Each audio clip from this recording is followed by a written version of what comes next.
Yo, what is going on, guys? Got a brand new episode of Buy or Bust for you guys today. We're going to be talking about Moira X, the brand new Series 5 card releasing on Tuesday. We're going to be going over the good and the bad, as well as key synergies, counters, 3 separate decks for this card, as well as the potential floor and ceiling.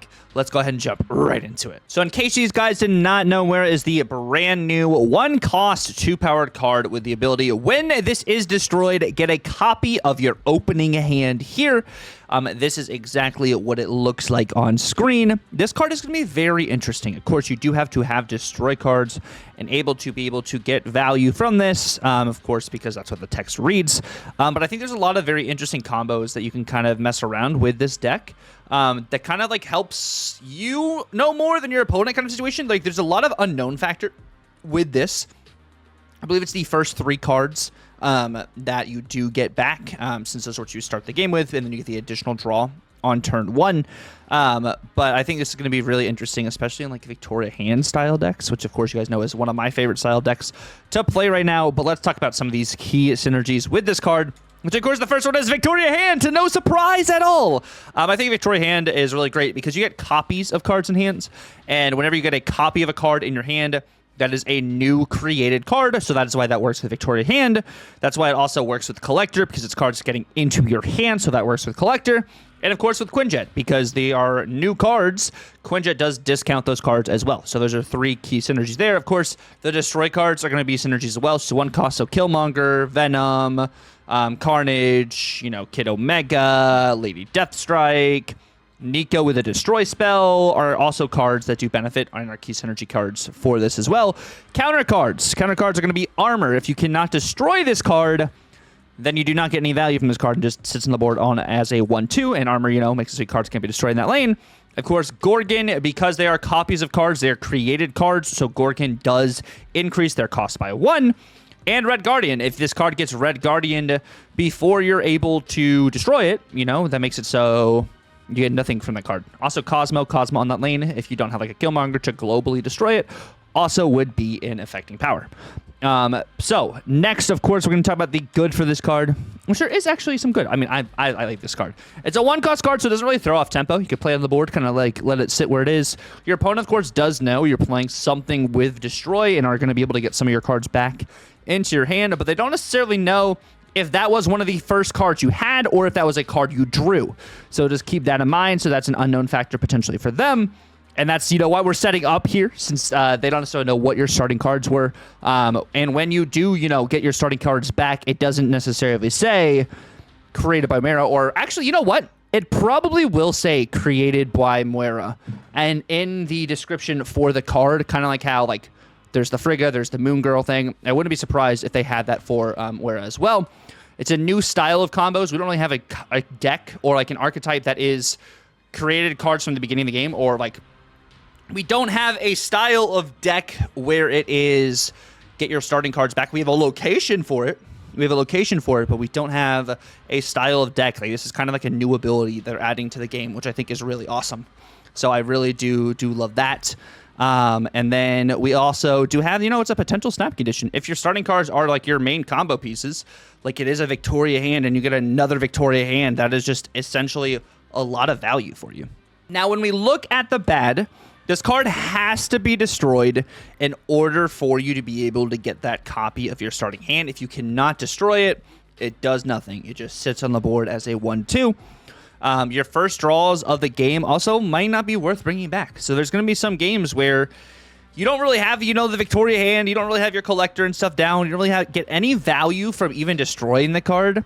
Maybe you get the surprise factor if your opponents don't know what you're going to be bringing back, when Moira gets destroyed.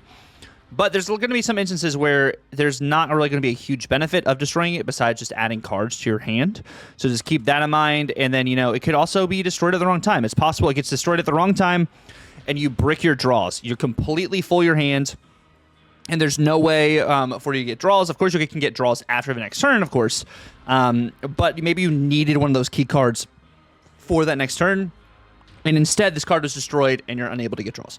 Like when you had double Merlin kind of situation.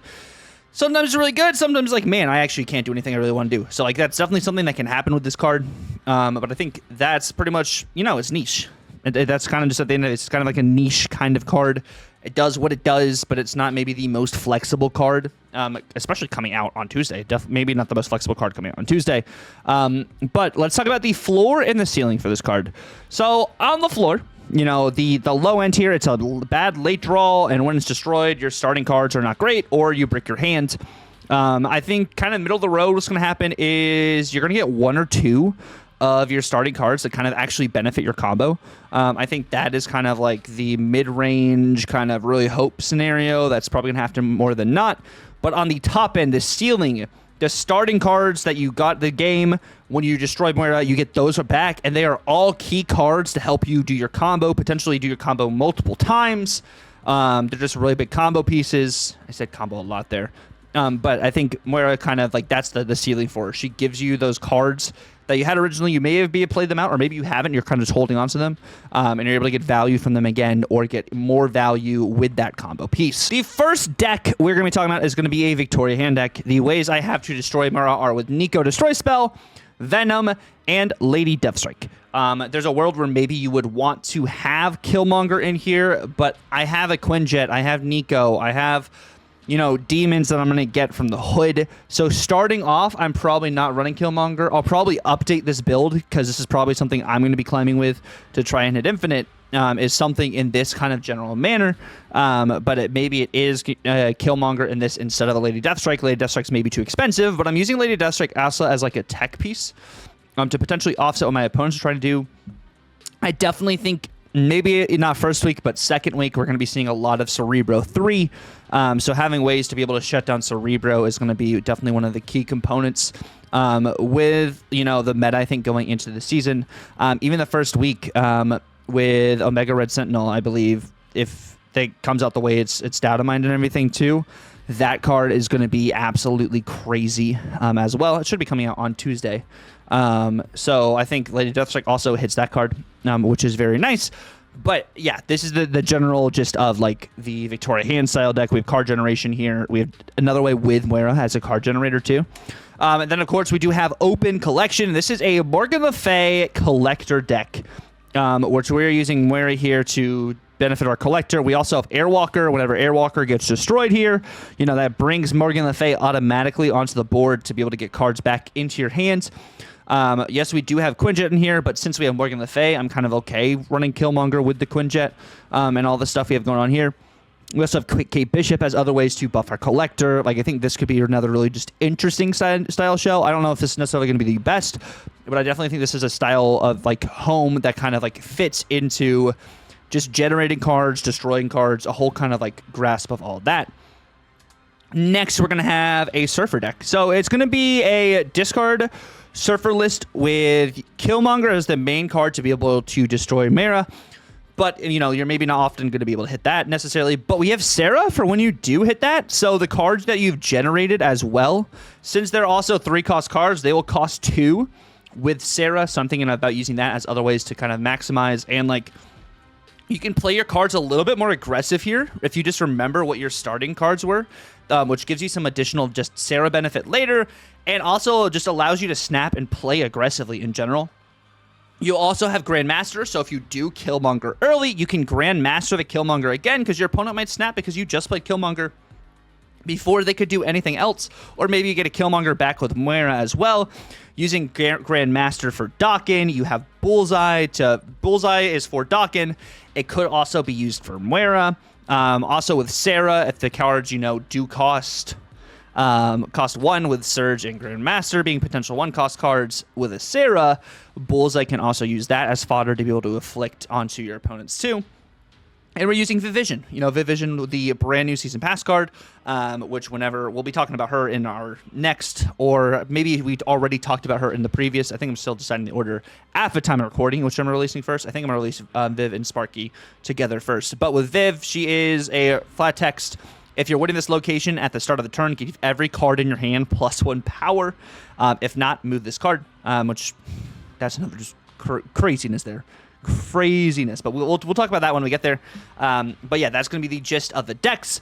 Moving on to my final thoughts for Moira. I think this is a potentially strong card. I don't think it's the most flexible. I don't necessarily think it'll get adjusted. It is a 1-cost card. So they couldn't make it too OP, right? You know, they can't make any one-cost cards just OP. Besides Nico. Nico's not OP, but just incredibly good. But I think this is a strong card. Like, what the intel it gives you and not your opponent, what it can do for you is really great, but it's going to be pretty niche. It is going to be pretty niche. But I do think this card's a snap. I think it's a snap if you enjoy this style of play. If you do not enjoy this style of play, it's probably not going to be the best and not the thing for you. I really enjoy it, so I think it is going to be a buy. So I said snap, shout out to Drewski, but I think this is going to be a buy. I think this is going to be a solid card. I think what it does is really unique too, and I'm really here for that. But I want to really, really say this, especially this season. Like, definitely spend your resources the way you want to spend them. There's a lot of cards coming out now every single season, and I don't know about you guys, but the tokens are starting to run a little dry. I think, like, with so many cards and you having to spend a lot every single season to stay collection complete, it's very expensive. There's a way, I think this season you're going to be spending close to like 35,000-ish tokens. That's like the rough estimate I made the other day, and that's a lot. That is a lot of tokens, and if we're doing this every single season, like, if you're not, you know, upgrading a lot of cards or buying bundles, like, it can get really, really, really expensive. So I suggest you guys to be picky. I suggest for you guys to even potentially spend the extra 1K tokens to get a card specifically instead of opening a pack for just a chance of getting one, especially if you really want the card. Like, I would really just suggest doing that instead of wavering between the odds of what you want or what, you know, or, you know, just gambling for it. Like, just do that. And I'd also say, like I say every video, at the end of the day, what's the most important is, you know, you having fun in this game. You know, me and other creators can be totally wrong about these cards. We haven't been able to test them ourselves. We are just theory crafting with these decks, how they're going to perform. You know, we don't know how the meta is necessarily going to shape up on day one. We don't necessarily know if the card's going to change dramatically with OTA changes or with patch changes. But we're here just to, you know, provide you guys a nice little overview to give you guys some insight and some potential theory crafting as these cards do release. And I do want to say thank you guys so much for watching this video. I really do appreciate it. I love doing this buy or bust series. It is so much fun to be able to build the decks and also talk about these cards, because I still love Marvel Snap. I still absolutely love this game. But if you guys did enjoy the video, definitely feel free to like, comment, and subscribe if you're new. And if you're watching this too, on Tuesday, with the brand new season day, I will be live on Twitch, on the front page of Twitch, streaming, potentially have some giveaways going on for it as well. So if you want to tune in there, that info will be down in the description below, where you can find my Twitch and other socials too. But yeah, definitely feel free to like, comment, and subscribe if you're new. It's been real. God bless, and Tucker out.